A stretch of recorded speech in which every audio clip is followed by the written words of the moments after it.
probably do for your investments, you should have a portfolio where you have various investments pooled like in various places. You're diversifying. Okay. So basically, portfolio is various investments.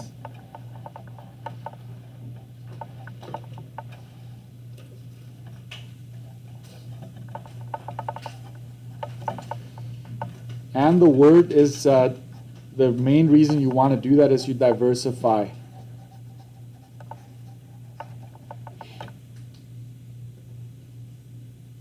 I talked about Questrade, right? If you watch lots of sports right now, Questrade is all over the place.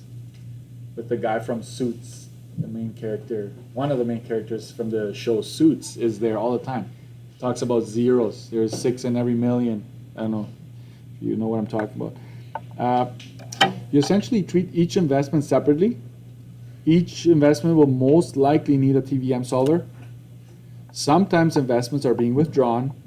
So you need to highlight this part. Sometimes investments are being withdrawn. We combine sometimes and then reinvest elsewhere. So the idea here is read carefully when it's these types of questions. Okay, read carefully. So Mindy has the following investments. A professionally managed portfolio with a valuation of $12,953. So this is how much it's worth. I will say, you know what, a fancy word for that is the market value.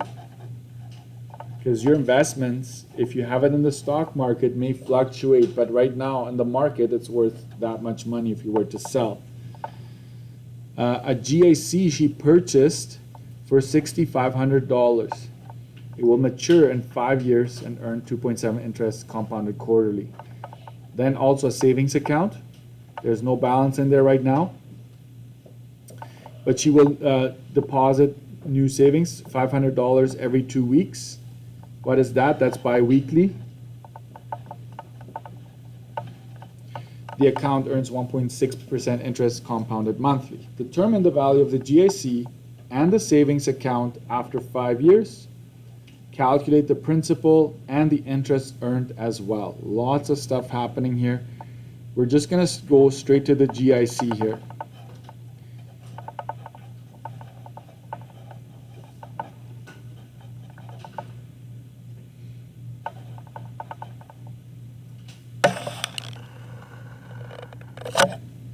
Let's see why.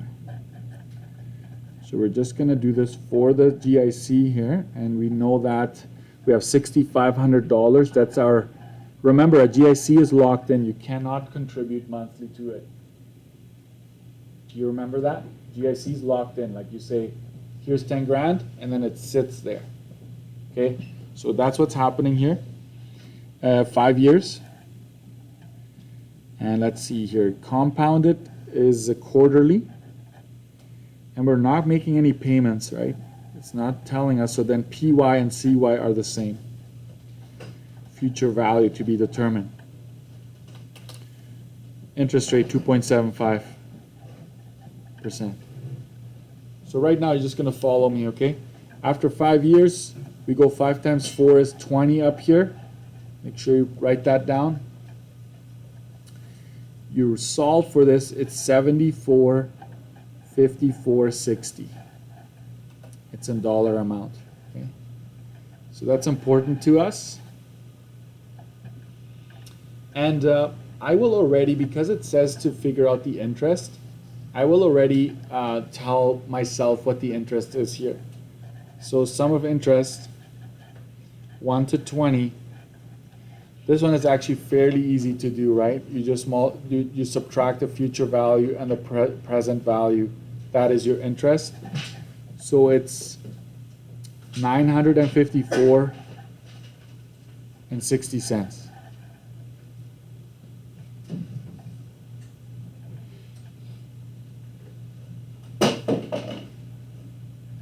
What is the principal for this one?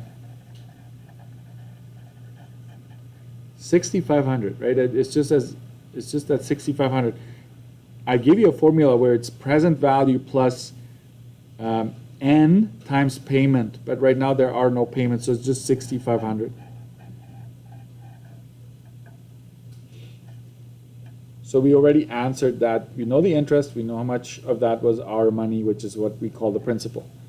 Let's do savings. Do this again. It's very tedious, I know.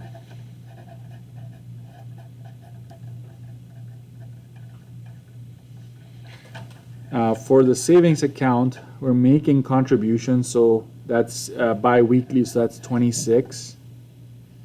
It's compounded monthly, so CY is 12. Future value, we're going to figure that out. We're putting $500 away every 2 weeks. There is no big initial value there. 1.6% interest, that's lousy. But it's something, right? But whatever. 5 years go by, so 5 times whatever PY is. And that ends up being 130.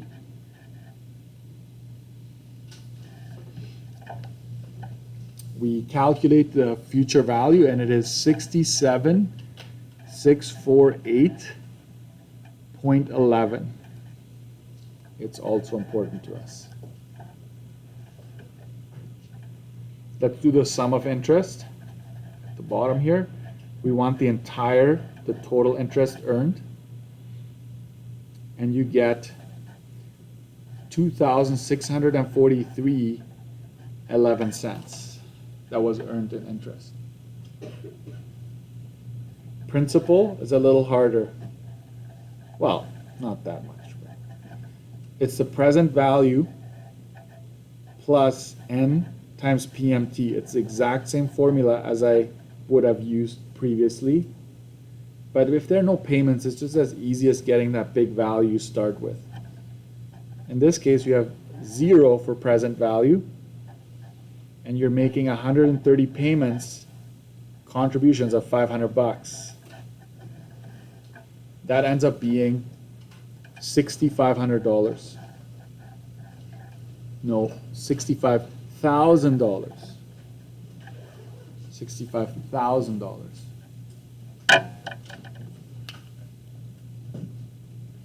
So this is, I should box this in. This is like a bit of an aside for each investment, right? And just so you understand, these two numbers always add up to what we have in total in there, right? Every time you invest, you have some of it is earned in interest and some of it is what you put in. Okay. Next, if the portfolio increases in value to 19,000, good luck, 251, then what will be the total worth of all of Mindy's investments in 5 years' time? The total worth. So total would be the GIC plus the savings plus the portfolio, the managed portfolio. Somebody's like investing for you, buying and selling. Okay. So we just add it all up, 74, 54, 60, 67, 648, 11, and the value went up to that much.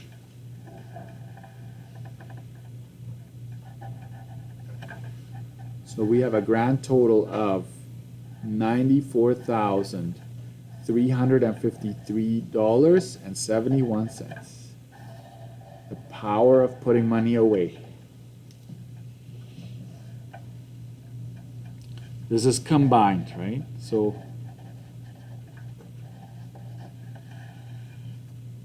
and it could be, if you wanted to make this a really crazy example, you take all of this money now and you call up the guy, Merv, the guy I'm going to deal with. You're like, I'm going to take all of my money out and invest it in that, right? And start another TVM solver and see like, hey, if you just let it sit there for 10 years, 15 years, how big is that going to snowball to, right? Last but not least, rate of return. For each investment separately, then determine the total rate of return. Let's see if we can do this with before the bell goes. GIC. Anybody know what the rate of return is in a nutshell? It's what you've earned, interest, divided by what you've put in, times 100. So for the GIC, that's why I told you to do this. Right? So it's 954.60 over 6,500 times 100. And I'll just give you the answer. It's 14.69. Savings, it's 2643.11 divided by 65,000 times 100. 4.07% rate of return. That's bad, right? You only got 4% back for every dollar you put in. That's not very good. Then, what about the managed portfolio? How do you do the rate of return there? You started, if you go look all the way up there, at the very beginning we had 12,953 in there. That's what you started with. And how do I get how much I've gained, how much I've earned? I take the 19,251, like what it's now worth, minus 12,953. That needs to be done in brackets, and you multiply that by 100. That ends up being 6298 divided by 12,953 times 100. And there, it's 48.62%.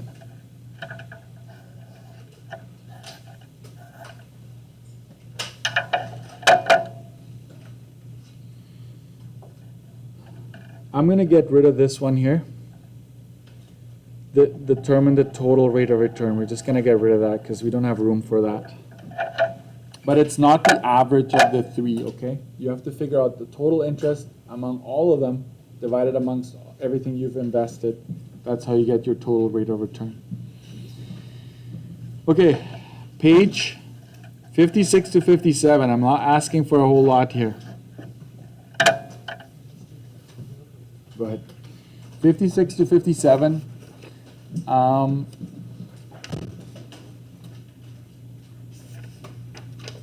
And I think there's like a quiz question so far. It used to be called quiz questions. I will post the key to that.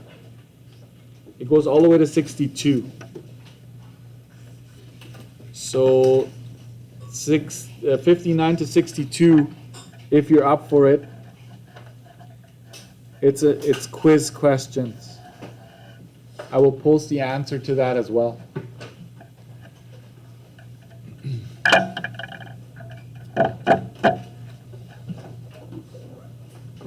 So these are all to practice. But because it's a long weekend, I need to ruin it a little bit. So I'm going to give you 2 ACs to do, okay?